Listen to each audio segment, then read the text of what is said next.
प्यारे मसीही विश्वासियों, जय यीशु की एवं प्रतिदिन के बाइबल पाठ में आपका स्वागत है। आज का पहला पाठ संत याकूब का पत्र अध्याय 1 वचन संख्याएं 12 से 18 तक।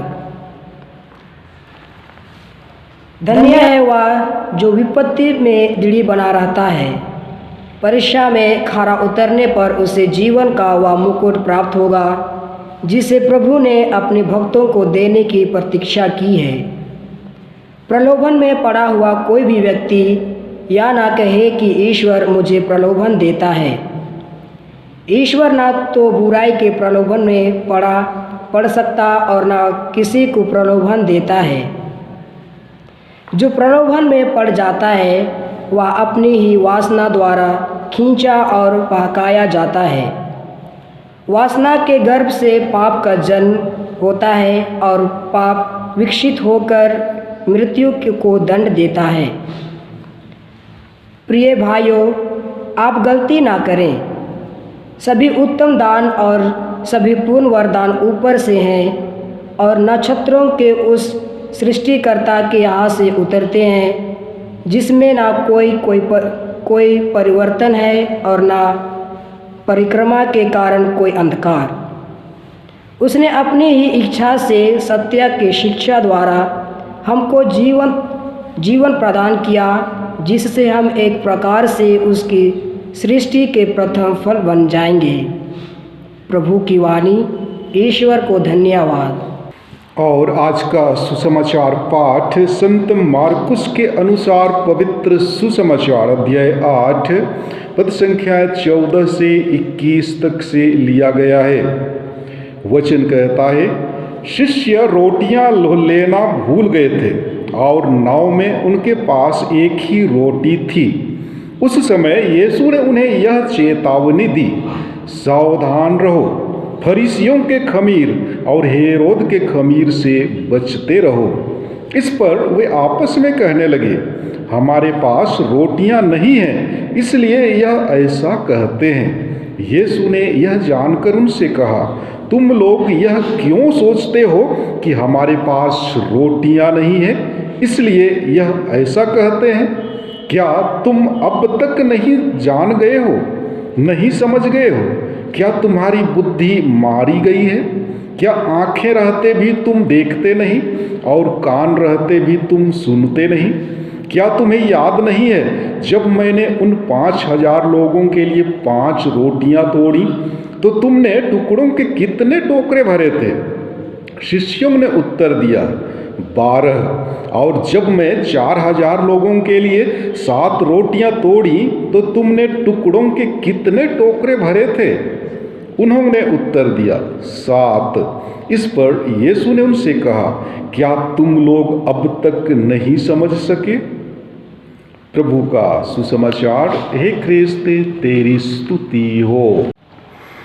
प्यारे मसीही विश्वासियों, आज दुनिया उस कगार पर खड़ी है जहां लोग काम कम, फायदा ज्यादा चाहते हैं, अपना स्वार्थ देखते हैं, परिश्रम करने से हिचकिचाते हैं, अपने उत्थान के लिए सहज तथा गलत राह अपनाते हैं, भविष्य की कोई चिंता नहीं करते हैं। जितना धन हो, विद्या हो, उतना ही अच्छा उन्हें सांसारिक जिंदगी अधिक आकर्षित करती है और आध्यात्मिक जिंदगी से अपना मुंह मोड़ लेते हैं। यीशु अपने चेलों को फरीसियों तथा हेरोद की खमीर से अर्थात बहकावे से बचने का निर्देश देते हैं। हेरोद की खमीर यूहन्ना बपतिस्ता की हत्या का कारण बना। ये दोनों पार्टियां यीशु के सर्वनाश के विषय में षड्यंत्र रचती है। यीशु अपने चेलों को खतरे की घंटी देते हैं क्योंकि वे रोटियों के चमत्कार को समझ नहीं पाते हैं, उनकी शक्तियों वचनों पर विश्वास नहीं कर पाते हैं, अर्थात उनमें विश्वास की कमी थी। अतः उनके विश्वास को मजबूत करने के लिए उन्हें एक रोटी की जरूरत थी जो स्वयं यीशु ख्रिस्त हैं। प्यारे मसीही विश्वासियों, कोई भी माँ इतनी निर्दयी नहीं हो सकती जो अपनी संतान को कठिनाई में देखकर अपनी सहानुभूति प्रकट ना करे। जी हाँ, क्यों ना उसका पुत्र उससे नफरत ही करता हो या फिर समाज ही उसके बारे में खराब सोचता हो, वह इन रीति रिवाजों की चिंता किए बिना अपने पुत्र के प्रेम को जिंदा रखने के लिए अवश्य ही जाएगी। उसी तरह ईश्वर हमारे हृदयों को देखता है, वह रीति रिवाजों से परे उनके हृदयों को देखते हैं। इसीलिए तो यीशु कहते हैं, फरीसियों और हेरोद के खमीर से बचते रहो।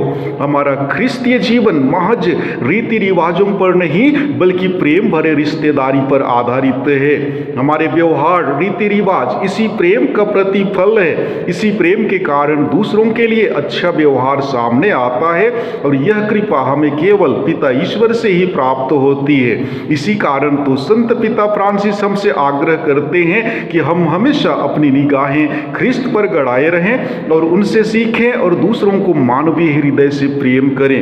यही व्यवहार हमें दूसरों के हित के लिए प्रेरित करता है। आज के पहले पाठ के पहले वाक्य में संत पौल याकूब कहते हैं कि धन्य है वह जो विपत्ति में दृढ़ बना रहता है, परीक्षा में खड़ा उतरने पर उसे जीवन का वह मुकुट प्राप्त होगा जिसे प्रभु ने अपने भक्तों को देने की प्रतिज्ञा की है। जी हाँ प्यारे भाइयों एवं बहनों, यदि हम अपने विपत्ति में भी अपने विश्वास में नहीं डगमगाते हैं, अर्थात कहने का तात्पर्य यह है कि यदि हम हर प्रकार के दुख तकलीफों, कठिनाइयों और विपत्तियों में भी ईश्वर पर भरोसा करते हुए जीवन यापन करेंगे तो अंतिम दिन हम जरूर पुरस्कृत किए जाएंगे। यदि हम धर्म ग्रंथ का अध्ययन करेंगे तो हमें ज्ञात होगा कि ऐसे कई व्यक्ति हैं जिन्होंने अपने जीवन में दुख ही दुख पाया, लेकिन अंतिम दिन में उसे स्वर्ग सुख प्रदान किया गया। उदाहरण के तौर पर लें तो अय्यूब जो एक धर्मी व्यक्ति था, लेकिन उसके जीवन में ऐसी दुख तकलीफें आती हैं कि उसकी पत्नी और दोस्तगण ईश्वर की दुहाई के बदले कोसने की सलाह देते हैं, परंतु अय्यूब ऐसा करने से इनकार करता है और ईश्वर की परीक्षा में खरा उतरता है तथा अंत में हम देखते हैं कि ईश्वर ने उसे पुनः धन धान्य से विभूषित करता है। संत पेतरुस अपने पहले पत्र अध्याय 5 पद संख्या 10 में लिखते हैं कि ईश्वर ने जो संपूर्ण अनुग्रह का स्रोत है, आप लोगों को मसीह द्वारा अपनी शाश्वत महिमा का भागी बनने के लिए बुलाया। वह आपके थोड़े ही समय तक दुख भोगने के बाद आपको परिपूर्ण, सुस्थिर, समर्थ तथा सुदृढ़ बनाएगा। रोमियों के नाम पत्र अध्याय 5 पद संख्या 3 से 5 तक में संत पौलुस कहते हैं, इतना ही नहीं, हम दुख तकलीफ पर भी गौरव करें, क्योंकि हम जानते हैं कि दुख तकलीफ से धैर्य, धैर्य से दृढ़ता और दृढ़ता से आशा उत्पन्न होती है। आशा व्यर्थ नहीं होती, क्योंकि ईश्वर ने हमें पवित्र आत्मा प्रदान किया है और उसके द्वारा ही ईश्वर का प्रेम हमारे हृदयों में उमड़ पड़ा है। संत याकूब के पत्र अध्याय 1 पद संख्या 2 से 4 तक में हम पढ़ते हैं, जहां याकूब कहते हैं, भाइयों, जब आप लोगों को अनेक प्रकार की विपत्तियों का सामना करना पड़े तो अपने को धन्य समझिए। आप जानते हैं कि आपके विश्वास का इस प्रकार का परीक्षण धैर्य उत्पन्न करता है। धैर्य को पूर्णता तक पहुंचने दीजिए, जिससे आप लोग स्वयं पूर्ण तथा अनिंद्य बन जाएं और आप में किसी बात की कमी नहीं रहे। और प्रकाशना ग्रंथ अध्याय 21 पद संख्या 4 में वचन कहता है, वह उनकी आंखों से सब आंसू पोंछ डालेगा। इसके बाद न मृत्यु रहेगी, न शोक, न विलाप और न दुख, क्योंकि पुरानी बातें बीत चुकी हैं। इसलिए प्यारे भाइयों एवं बहनों, पुनः मैं आपसे कहता हूं कि जीवन में चाहे जो भी दुख तकलीफ, कठिनाइयां विपत्तियां आए, जिस विश्वास में आप जी रहे हैं उसी पर अडिग रहें, क्योंकि प्रभु का वचन कभी टल नहीं सकता। प्रार्थना करें कि प्रभु की कृपा आप पर सदैव बनी रहे। आमीन।